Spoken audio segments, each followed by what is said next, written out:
Hey there, horror movie tea sippers. The following podcast will contain spoilers for the movie we are about to review. If you have not seen the movie and do not wish to have anything ruined prematurely, then please do not continue to listen until after you have seen the movie. And welcome to the Horror Movie Tea Podcast.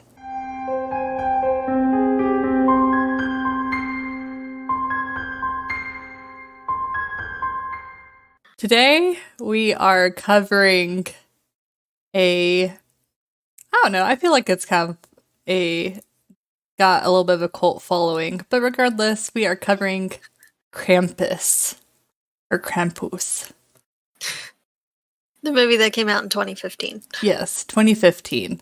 It was in theaters. I actually had watched it in theaters, and I remember a handful of people talking about it. It didn't get, at least from what I saw, it didn't get like a whole lot of hype. But I heard a lot of people talking about it when it came out. Oh. Yeah, a lot of people. I was honestly a little disappointed. Oh. Maybe it's because I saw it pretty shortly after it came out. I don't know. Probably. I don't know. But anyways, first off, with our tea, I will go first. I cheated, and I bought Thai boba tea, and sounds tasty. Yeah, I got it from the Tiger Asian Bowl. Oh yeah, their Thai tea is welcome. Good. Yeah, you've changed my life. But anyways, what tea are you drinking? I went herbal, and I'm drinking the Perfectly Mint herbal tea from Bigelow. But that will help with your allergies. Is it Bigelow? It is Bigelow, yeah. My allergies have been going nuts today. Mm-mm. So this will hopefully help a little bit. Yeah. But it's very soothing. I love this kind of tea is always kind of odd to me, but I love it. Like it's hot, but it's got a really cooling effect from the mint. Yeah. That's pretty cool. And it was the most Christmassy one I could find. That kind of reminds me of, I used to be crazy and used to put peppermint oil with my shampoo, and I will never forget the time that I used accidentally mind you, too much peppermint oil, and my entire body felt like I was about to get frostbite when I was in a super hot shower. It was horrible. I do not recommend. And actually, I found out that essential oils tend to be way more irritating than they are potentially beneficial as far as like putting it on your skin and stuff. So don't recommend. It depends on the situation and how much you use. I know peppermint oil has been kind of a lifesaver with me and bug bites, particularly mosquito bites. I am slightly allergic to mosquito bites, so when I get bit, it swells up like I got hit by a softball. So if I can catch it soon enough to when I was bit, if I wait a little too long, it doesn't help as much. Lavender oil helps with that. But if I can catch it right after I was bit, it doesn't swell up near as much, and it doesn't itch near as bad if I use a drop or two of peppermint oil. Yeah, I think it depends. Yeah, it's not a cure-all. I know dermatologists are pretty nervous about okaying essential oils because of their potential irritation, but for me, it's kind of hit or miss. I have used essential oils before, but it depends. And it's always best to test a little area first to see if your skin is going to have a reaction or not. Carrier oils do help quite a bit in preventing a lot of those things, or at least decreasing the chance of skin irritants, but if your skin's going to have a reaction, it's going to have a reaction. Yes. Like my husband can't get anywhere near the lavender oil, which is unfortunate, but But we digress. This is not about essential oils, which I don't know. I there's a lot of controversy around those, but anyways, which is fair. I turned on the mug warmer. So I got a desk mug warmer, guys, and it's amazing. she listened to my advice. Well, actually, her husband inadvertently listened to my advice. He got me one for our anniversary for each of my desks, and it's amazing, and I love it. 10 out of 10, highly recommend. I know yours is like a freaking Mercedes compared to what I have. It's nice. It's like a stainless steel kind of finish, and you can adjust the temperature. See, mine is like turn off, turn on. It's a $10 or $15 little rinky-dink thing, and it's by the Mr. Coffee brand. So that's that one. I saw that one. Yeah, that's the same one I have. This one is nice. Rude. I love it. This one is nice. But anyways, Krampus. So for those who are not familiar with Krampus, well, specifically the movie, and then we'll kind of touch on the lore. So the Krampus movie is kind of like Gremlins, to where it's got a lot of comedy in it, but it's a very dark, pessimistic movie. I was going to say it's like a Christmas Gremlins, but we also included Gremlins in our Christmas month, so... It is a Christmas movie. Yeah. But it's like, whenever you think of Krampus versus Gremlins, it's like Krampus just like screams Christmas at you, while Gremlins is like, it was a gift for Christmas. But it was during the Christmas time. There are trees everywhere. No, like, Gremlins counts as a Christmas movie. I count it. But I was just doing a caveat on, Yep. Anyways. Watch yourself. So, the super brief summary, because I have a lot of notes that I want to touch on. The super brief summary is this kid writes a letter to Santa, and because his family is very negative, he kind of becomes upset and rips up his letter and throws it out the window. And this calls upon Krampus, who has a lot of minions, such as gingerbread men, elves, a freaky Christmas angel, a Jack-in-the-Box, nutcrackers, teddy bear from hell.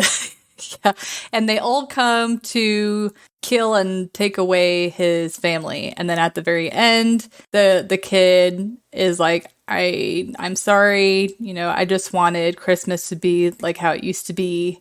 And then the movie ends with the kid waking up. It's a happy Christmas. And then Krampus kind of leaves his bell as a Christmas present, and they realize that all of it was real. And you see them as a snow globe on Krampus's shelf. And that's the movie. But, okay, so for entertainment, I personally did a 7.5. And the reason being is it is one of those movies that I consider a Christmas classic and one that I watch on a yearly basis. But I don't know. There's something about it I can't quite put my finger. Maybe it is because it's such a dark movie and it ends so darkly that it's hard for me to consider it an 8. I don't know. What would you put it as? Okay, don't hate me. It's your opinion. I'm not going to hate you. You're allowed to have your own opinion. I would honestly give this one a 6. Okay. It's one of those that I could take it or leave it. It's okay. It's a little vague in some aspects, and a lot of the characters are like, when they get taken, I'm like, thank God. But that's the point to listen to. Yeah. And the masks, especially for Krampus, I'm just like, and the tongue just like blah. Very well done, and it's very rubbery and all. Like at that point, just use CGI. At that point, you might as well, and it would look better. Even with like low grade CGI, it would have looked better. See, I don't know. I do see what you mean by some of the costumes, so I didn't think they were too terrible. But the reason why I like this movie is, I think the reason why I didn't rate it an 8 is because the characters are so negative. But that's the whole point of the movie, and I understand that. But like, for example, I do get that, and yeah, I do love the comedy in it. There is a lot of good laughs in it, and there's a lot of good stupid moments that make you laugh. yeah, But it's just one of those that, if it's on, I'll watch it. yeah. So for those who don't know or maybe want a breakdown of the movie, the reason why I enjoy this movie so much is like just the beginning of the movie, like with the Black Friday, where people coming in, trampling everybody, things like that. It really sets So much anxiety. it really sets the mood for the movie and what they're trying to. It's unfortunately, there are bad incidents during Black Friday and deaths. I hate thinking about that, but whatever. But it's an exaggeration of our reality. So with the Black Friday, and then kind of a funny thing that I was kind of wondering if A Christmas Horror Story stole this. But so in the Krampus movie, there's a German grandma, but then in A Christmas Horror Story, in their Christmas, anthology story, they have a German aunt that's an old lady. So I see some parallels there. So there are parallels, yes, but I think that's just because it originates in the German culture. It came from Germany. So they didn't really steal it, plus they came out in the same year. So they didn't steal it. But why an old They just lady? I don't know. researched it. Because they were creepier that way. Old ladies are creepy? They seemed more severe. And the one in Krampus wasn't really creepy. She was just, when things started happening, she got very serious very fast. Yeah. And things were very severe. Yeah. The movie starts off and you can already see that the family is not very excited with Christmas. I kind of took it as a very much going through the motions. They're not really caring about the holiday. Like, even whenever they get the knock on the door, the mother's like, it's Christmas, it's Christmas. Yeah. And whenever you see the family, they already seem very cynical. But then once the other part of the family gets there, their family is extremely toxic. Like the dinner table, that angered me because the family hosting made this really nice, elaborate dinner. And the family that were the guests, all they were doing were complaining about it. Mm-hmm. And the mom also spent so much time. You could tell she really went the extra mile. The house was immaculate. It was super clean, very presentable, decorated to the T. And all they did was bash it the entire time. Rude. That took a lot of time and energy. Yeah. A lot of time and energy. Plus the meal on top of that, nah, y'all can get out. Yeah, and well, talking about getting out, so whenever, the son goes upstairs because he's upset because his cousins read the Christmas letter out loud, which, why didn't the parents do anything to rein in the kids? Sitting there listening the entire time. Yeah. Said nothing.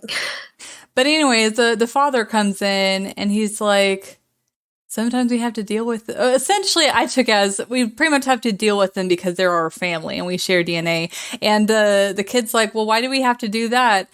And the father I feel like the father is almost representing like the typical like person like for the holidays. It's like, oh, we should try and accept people even if we don't necessarily like them. But I'm sorry, there is a difference between trying to spend time with someone that you don't necessarily share a lot in common with versus someone who is toxic, who is throwing negativity at you, bashing you despite your, best efforts.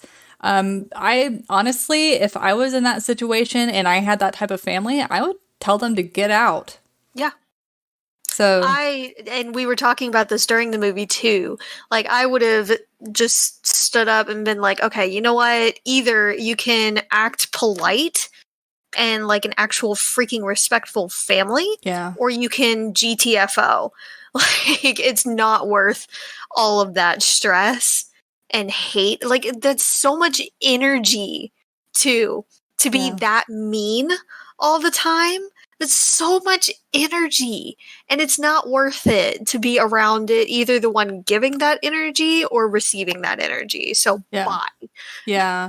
And I mean, it's not like the hosting family were necessarily much better. I feel like overall they were better. Now the mother, the sister commented that she felt like everything that she did was a mistake to the mother, which isn't healthy for sure. But it's not so bad as I don't want you ever in my life. It's we need to figure this out, because if you don't figure it out, then I might limit, my interaction with you, type of thing. But yeah, the rest of the family, like the aunt, like, bye. Oh my God, the aunt. Yeah, I mean, the aunt was honestly pretty funny, but there's some lines she said that were so bitter. Yeah, but at the beginning, she was awful. Yeah, I hated her in the beginning. But then, like, later when she's telling the kids how to make cocktails. This is not okay. Yeah, not okay, but funny.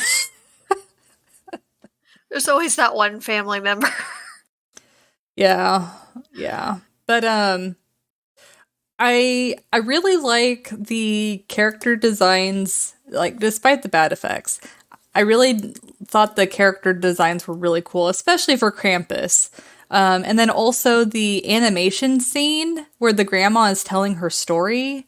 That was cool. I love that. Like, I love that. And, this movie came out after Harry Potter and the Deathly Hallows.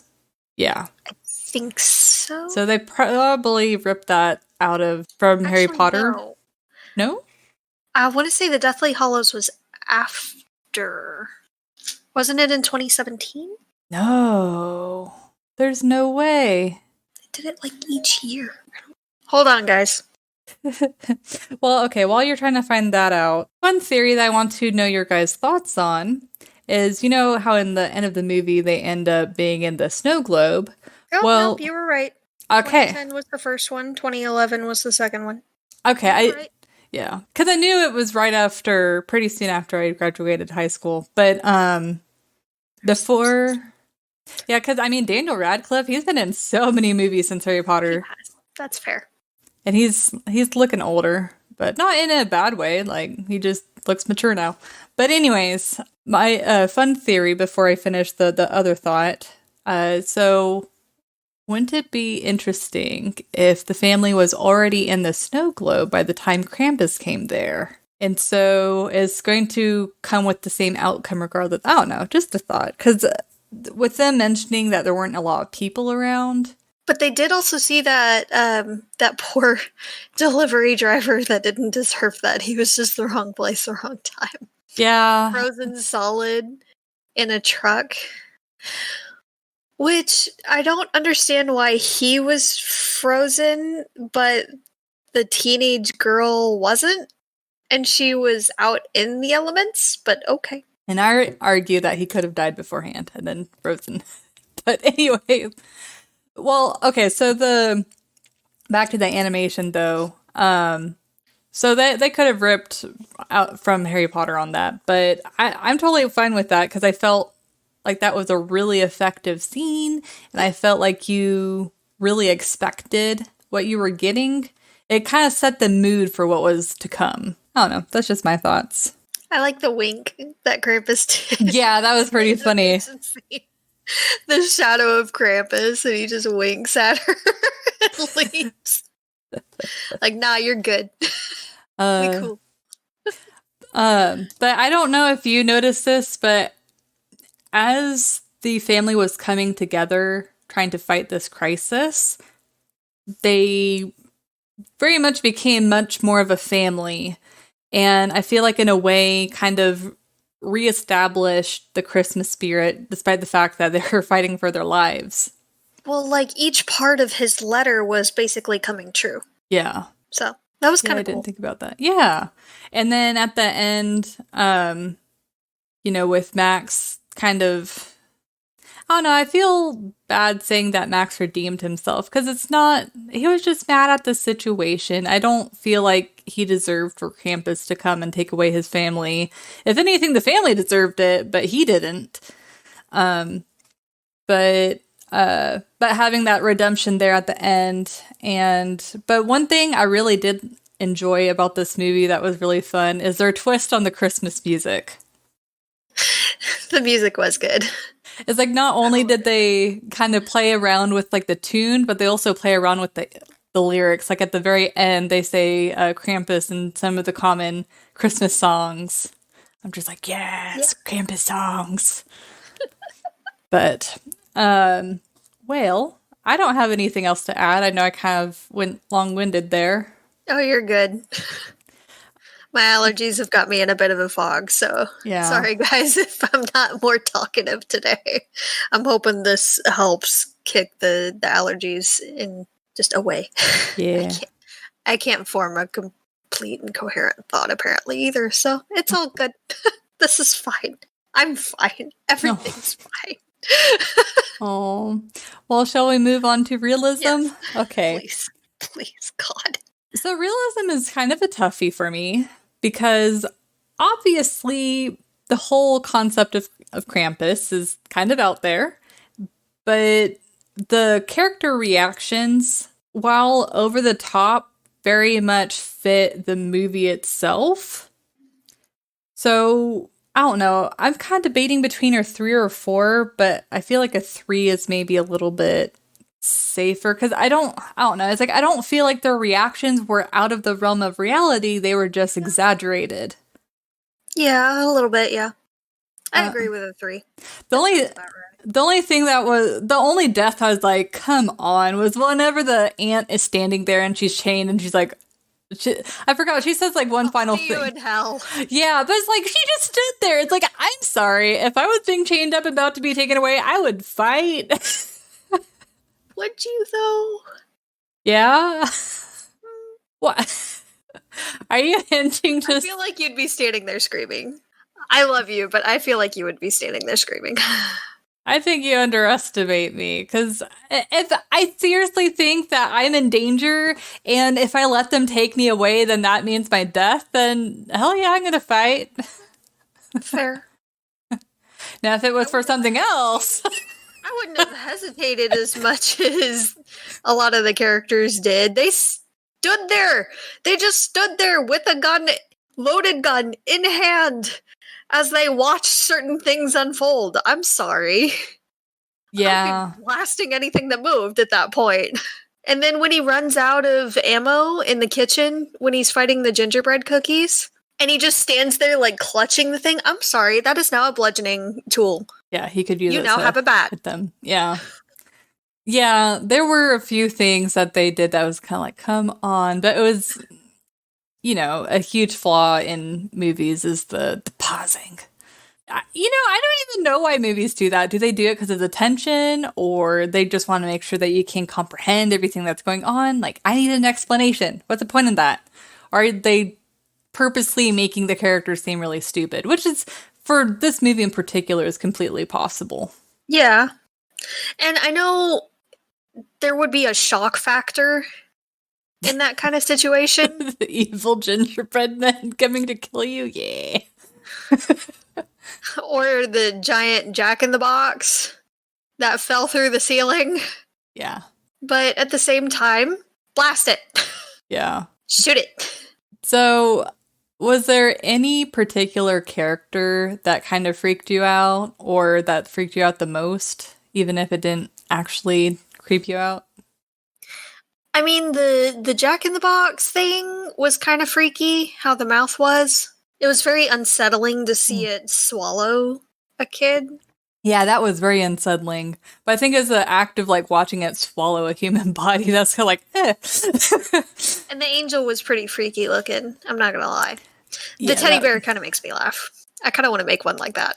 Yeah, the teddy bear and the gingerbread men Both were. I love every time they pop up. Hilarious. I love them. And looked tasty.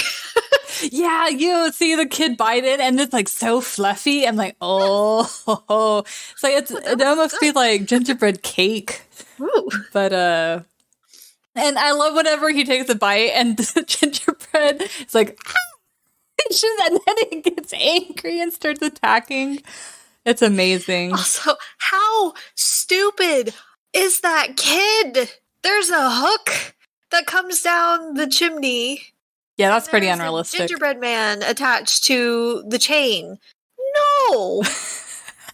You don't go up there, grab it, and take a bite. What the hell is wrong with you? Like, this kind of looks like the end of a fishing hook.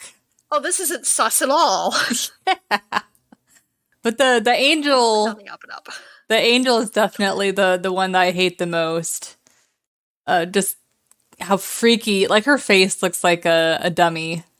For sure. Just So the next time we have some kind of costume thing all together, I'm dressing as a adult. No, please, no. Why would you do this to me? Why? For the lulz. No. Like if you dressed up as like the legit ventriloquist dummies where they have like the little suit. That's what I was thinking. And so With the lines no, on either side. No. And just draw around the eye to make it look a bit more round. Yeah. I hate you.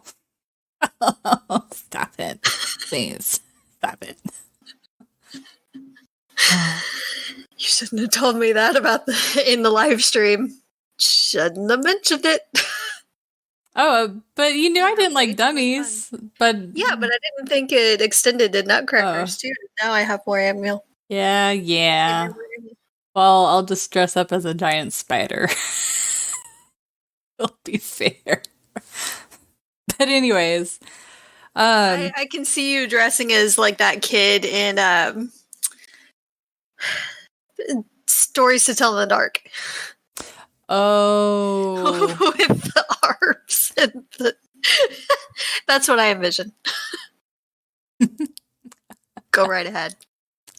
So, moving over to if we were in the place of these characters, in my mind, Krampus would never come because if my family talked to me like that, they would be kicked out. And then we'd have a very Merry Christmas. Yeah, we'd have a very Merry Christmas. Everything would be hunky-dory. Agreed.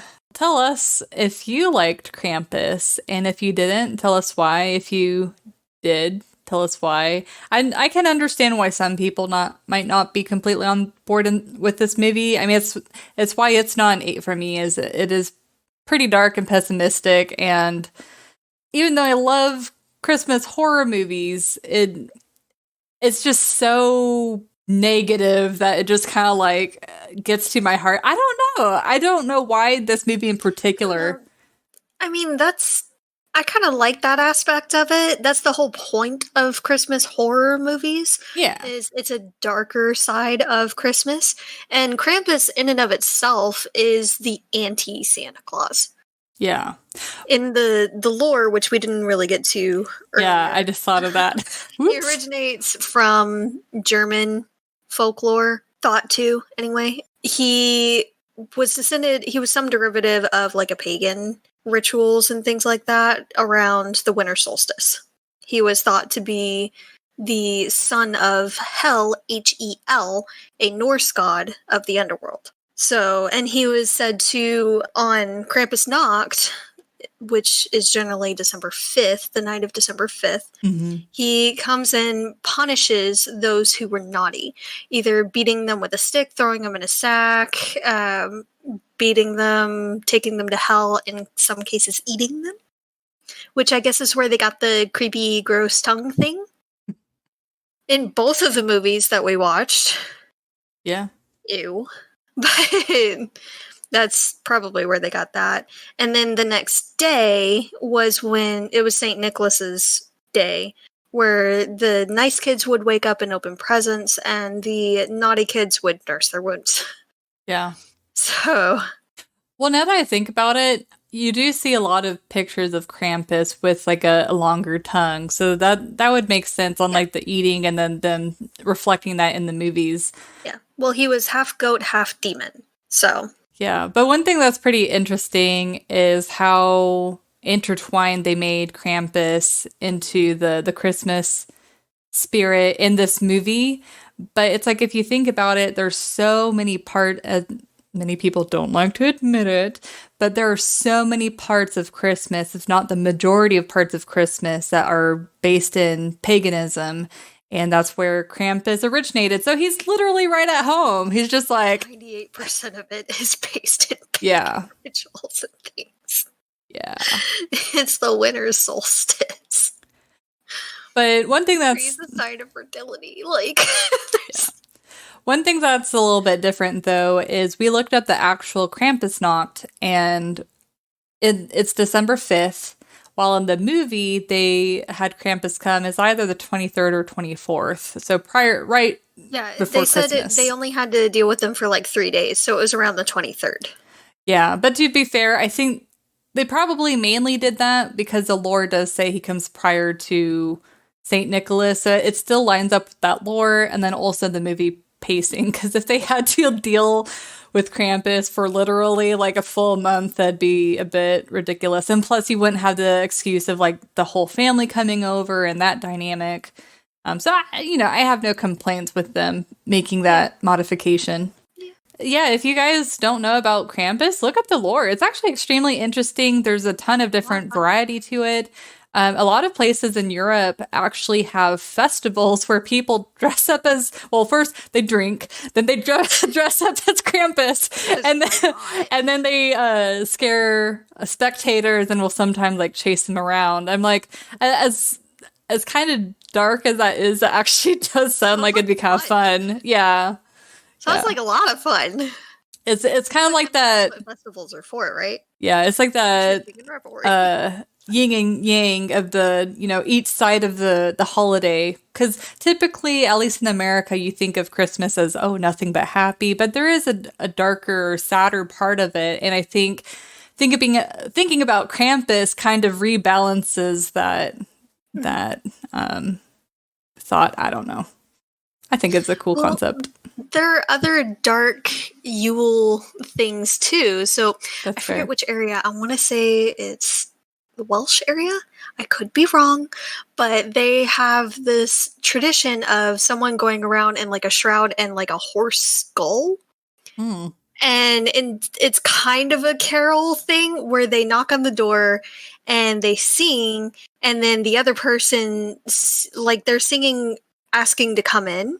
And then the other person at the door sings back why they can't come in, like different reasons why they can't come in.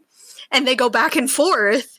And if the person that opened the door fails to be able to sing back to them a reason why they can't come in, the person comes in and drinks all their beer.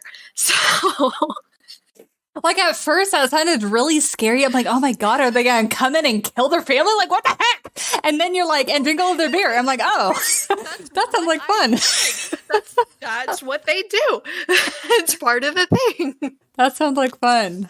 It sounds awesome. It's a carol off, and then if you lose, they drink all of your alcohol. Like, I love how drinking is involved with quite a few of these celebrations. So if you win, if the person wearing the skull can't respond back, then they move on to the next house. Like, you win, and they move on to the next house. That's great. That's awesome. Uh, I forget what it's called, but it's I saw it somewhere and read up on it, and it sounded awesome. I think we should do that this year. That sounds great. That is pretty cool. And it is really fun to look at other countries and their, don't want to say Christmas because not all of it's Christmas, but their holiday. Yeah, their holiday celebrations for this time of year is really cool. And it's like a lot of it is pretty different, but you can see similarities. And that's what's most fascinating about it, too. Yeah. But a lot of it is like the celebration of the longest night of the year. Yeah. And it's based on the solstice itself. So I think a lot of those are really cool and interesting to learn about. Yep. But before we end the episode, I just need to plug that. Don't forget, guys, our 1-year anniversary is in February. And if you love our content, please follow us on Facebook, Instagram, Twitter, YouTube. What's unique about YouTube is we actually have our video version of our podcast as well as the audio, not just the, regular audio with the Podbean or whatever podcast service that you use. But our goal is to hit 100 for each of those websites. So if you can please share with friends and family that you think will like our content as well. We want to make this a community. We want to... I'm not the only one that can't talk today. Yeah, I guess so. But we really want to make this a community. And we can't do that without you guys. You guys are our community. And, the more people you invite, the more people that you know in the community. And, once the community gets big enough, it'd be cool if people can make friends with each other or at least have good discussions about movies. The more we discuss about movies, then the higher the content that movies are produced will come out because, directors, movie producers, these film companies will pay attention to what the public wants. And I feel like we deserve to have better quality films. I think we all deserve scary movies and horror movies that don't rely on jump scares. Let's start that movement. Yeah. Can we? Build the suspense. Bring the suspense back. Yeah. Stop relying on jump scares. It's cheap. Yes. So we have lots of plans, but we can't have them without you guys. So we would so appreciate your support. Right now we don't accept any sort of monetization. So just simply, following us and sharing is the best we can ask for. And we very much appreciate any support that you can offer. Yeah. Also, she's trying to avoid this. If we get 100 likes on Facebook, she has to watch a movie that's freaked her out since childhood. And I get to watch. So... And we'll make a compilation of all the times she freaks out as well in Mars Attacks. I have no idea how that movie freaks her out, guys. Well, you will find out. But it's bound to be hilarious. So please go to our Facebook page especially and like and share it so we can get to that goal so she has to watch it. Yay. I watched Arachnophobia for you, woman. I know. Make her watch Mars Attacks. Please. And if you have any other suggestions for any other movies that you guys want us to watch and review, then please let us know. In the meantime, stay safe and stay spoopy during this holiday season, guys. Bye, guys. Bye.